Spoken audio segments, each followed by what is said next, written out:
First thing, believe me, good content. Most of the company சக்ஸஸ்க்கு பின்னாடி ஒரு secret and reason இருக்கும். So அந்த ரீசன் அண்ட் சீக்ரெட் தான் இந்த வீடியோவில் நான் சொல்ல போகிறேன். ஸ்கிப் பண்ணாமல் பாருங்கள். அப்போ பிஸ்னஸ் அப்படின்னாலே நிறைய பேர் செய்ய கொஞ்சம் பயப்படுவாங்க, லாஸ் ஆகிடும் அப்படின்னு சொல்லிட்டு. பட் இப்போலாம் அது எந்த ஒரு பிஸ்னஸாக இருந்தாலும் யோசிக்காமல் செய்ய ஆரம்பித்தாங்க. அது ஒரு ரோட்டு ஓரத்தில் ஒரு தள்ளுவண்டி கடையாக கூட இருக்கட்டும். அப்போ அந்த பிஸ்னஸ்க்கு பின்னாடி என்ன சீக்ரெட் இருக்குது, அவங்களுடைய சக்ஸஸ்க்கு என்ன ரீசன் அப்படின்றத நான் சொல்கிறேன். இப்போது பிஸ்னஸ் அப்படின்னா நம்ம அதை பற்றி தெரிஞ்சுக்கணும்.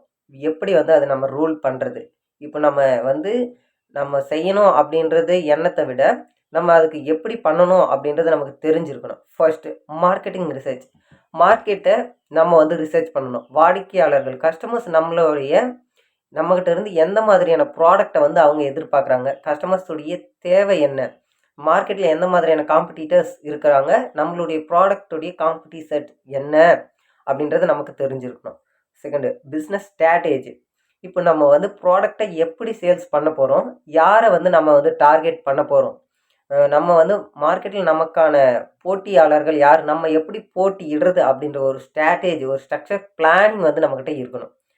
Third, investment. நமக்கான பிஸ்னஸ்க்கான இன்வெஸ்ட்மெண்ட்டை நம்ம க்ரியேட் பண்ணிக்கணும்.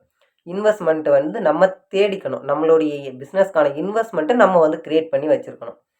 Fourth, value creation.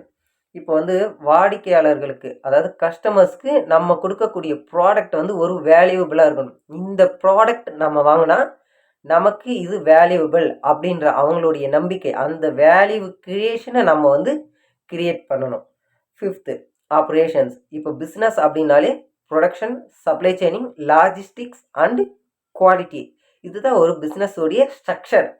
ஸோ இது நம்ம தெரிஞ்சிருக்கணும். ப்ரொடக்ஷனா என்ன, சப்ளை செயின்னா என்ன, லாஜிஸ்டிக்ஸ்னா என்ன, குவாலிட்டினா என்ன அப்படின்றது ஒரு பேசிக் ஐடியா, ஒரு பேசிக் நாலேஜ் நம்மக்கிட்ட இருக்கணும்.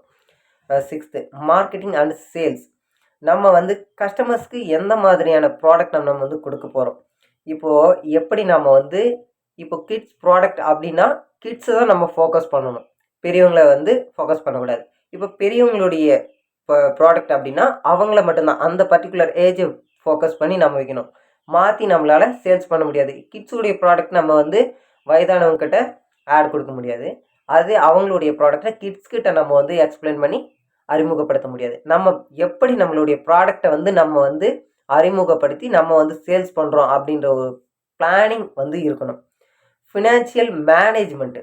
இப்போது investment, revenue and cash flow and expenses and profit. இப்போது அதாவது இன்வெஸ்ட்மெண்ட் இல்லாமல், அதாவது ஒரு ரெவென்யூ இல்லாமலே நம்ம பிஸ்னஸ் பண்ணுறது வேஸ்ட். ப்ராஃபிட்டே இல்லாமல் நம்ம பிஸ்னஸை ரூல் பண்ணுறது வேஸ்ட். ஒரு ஸ்ட்ரக்சர், ஒரு பிளானிங் இருக்கணும். ஃபினான்ஷியல் மேனேஜ்மெண்ட் நமக்கு தெரிஞ்சிருக்கணும். Risk management. ஸோ இதில் பார்த்திங்கன்னா பிஸ்னஸ் அப்படின்னாலே லாஸ் ஆகும். லாஸ் ஆகாத பிஸ்னஸ் அப்படின்றது எங்கேயுமே இருக்காது. யாராக இருந்தாலே லாஸ் ஆகிருக்கும். ஸோ அப்படி இருக்கும்போது ஒரு சில கண்ட்ரீஸ்க்குன்ட்டு ஒரு ரூல்ஸ் அண்ட் ரெகுலேஷன்ஸ் இருக்கும். ஒவ்வொரு கண்ட்ரீஸ்க்கும் இப்போ நம்ம கண்ட்ரீஸ்க்குன்ட்டு ஒரு சில ரூல்ஸ் அண்ட் ரெகுலேஷன்ஸ் இருக்கும். ஸோ அதுபடி தான் பிஸ்னஸ் ரன் ஆகும். இப்போ யூஎஸ் அப்படின்னா அங்கே ஒரு சில ரூல்ஸ் அண்ட் ரெகுலேஷன்ஸ் இருக்கும். அங்கே ஒரு பர்டிகுலர் கலர் அங்கே இருக்கும். கலர் மீன்ஸ் ஒரு பேக்கிங் இந்த கலரில் தான் இருக்கணும் அந்த கண்ட்ரிக்கு, அதை தான் அவங்க விரும்புவாங்க அப்படின்ற ஒரு ரூல்ஸ் அண்ட் ரெகுலேஷன்ஸ்லாம் இருக்கும்.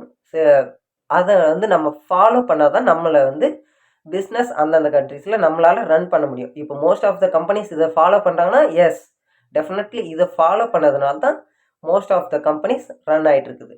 ஸோ சக்ஸஸ்க்கு பின்னாடி பல ரீசன்ஸ் இருக்குது. இப்போ நம்ம அந்த சட்டம், அந்த ரூல்ஸ் அண்ட் ரெகுலேஷன்ஸை நம்ம ஃபாலோ பண்ணியிருக்கணும். கஸ்டமர்ஸோடைய ரிலேஷன்ஷிப். இப்போ நம்மளுடைய கஸ்டமர்ஸோடைய நம்பிக்கையை நம்ம வாங்கணும். அவங்கள ஒரு நீண்ட கால, அதாவது ஒரு லாங் டைம் கஸ்டமர்ஸாக அவங்களுக்கான கஸ்டமர்ஸை சாட்டிஸ்ஃபை பண்ணணும். இப்போ அவங்கள சாட்டிஸ்ஃபை பண்ணி நம்மளை நம்ம அவங்கள ஒரு லாங் டைம் கஸ்டமர்ஸாக நம்ம வச்சுக்கணும். அதுதான் பிஸ்னஸுடைய க்ரௌத்துக்கான ஃபர்ஸ்ட் இம்பார்ட்டன்ட். இப்போ க்ரௌத் அண்டு சஸ்டைனபிலிட்டி. மார்க்கெட்டில் நம்ம தொடர்ந்து நம்ம மார்க்கெட்டில் இருக்கணும். அது தொடர்ந்து இருக்கிறது மட்டும் இல்லாமல் நம்ம வருஷம் அந்த பிஸ்னஸ்க்கான அப்டேட்டிங் இருக்கணும். இப்போ ஒரு சிஸ்டம், ஒரு டெக்னாலஜிக்கல் படியான ஒரு இன்ஸ்டிடியூஷன்ஸ், அதாவது ஒரு நிறுவனம் அப்படின்னா அதுக்கு தகுந்த மாதிரி ஒவ்வொரு வருஷத்துக்கும் மற்ற கம்பெனிஸ் எப்படி அப்டேட்டிங் ஆகிட்டு இருக்காங்களோ அந்த மாதிரி அப்டேட் ஆகிட்டு இருக்கணும். நோக்கியா மொபைல் மாதிரி நாம் வந்து அப்டேட் ஆகாமல் இருந்தால் மிகப்பெரிய ஒரு லாஸ் அப்படின்றது இருக்கும். இப்போ எக்ஸாம்பிள் இருட்டுக்கடை அல்வான்னா அது இருட்டில் இருக்கிறதுனால தான் அந்த அல்வா வந்து ஃபேமஸ். இப்போ அது லைட் அவங்க அப்டேட் ஆகிறேன்னு சொல்லிட்டு லைட் போட்டு செஞ்சாங்க அப்படின்னா அது அப்டேட் கிடையாது. அது வந்து ஒரு கல்ச்சர் பேஸ்டு வந்து பிஸ்னஸ். அதாவது ஒரு நம்பிக்கை. அது வந்து ஒரு விதமான பிஸ்னஸ் அது. இப்போது சிஸ்டம் பேஸ்டு அப்படின்னா அது வந்து காலத்துக்கு ஏற்ற மாதிரி, ஜெனரேஷனுக்கு ஏற்ற மாதிரி நம்ம அப்டேட் நம்மளை வந்து பண்ணிக்கணும். நோக்கியா மாதிரி இருந்தால் பிஸ்னஸ் லாஸ் ஆகும். So this is the business secret most of the companies. இது வந்து சிம்பிளாக இருக்கும், நீங்கள் இதுக்கு முன்னே கேள்வி கூட பட்டிருக்கலாம். பட் இதுதான் ஒரு பிஸ்னஸ்க்கான பிளானிங் அண்ட் ஸ்ட்ரக்சர், ஒரு சக்ஸஸ்க்கான க்ரௌத். இதுவே ஸ்ட்ராட்டஜி இதுதான். இப்போ எந்த ஒரு பிஸ்னஸாக இருந்தாலும் பேசிக்காக நம்ம பிஸ்னஸ் அப்படின்னா என்னன்னு தெரிஞ்சிருக்கணும். பண்ணுறது முக்கியம் இல்லை, இன்வெஸ்ட்மெண்ட் போடுறது முக்கியம் இல்லை. நம்ம பிஸ்னஸ் அப்படின்னா என்னன்னு தெரிஞ்சிருக்கணும். அதாவது செய்கிறத விட செய்யணும், பட் அதை விட தெரிஞ்சிருக்கணும். தெரியாமல் செய்கிறது வேறு, தெரிஞ்சுட்டு செய்கிறது வேறு.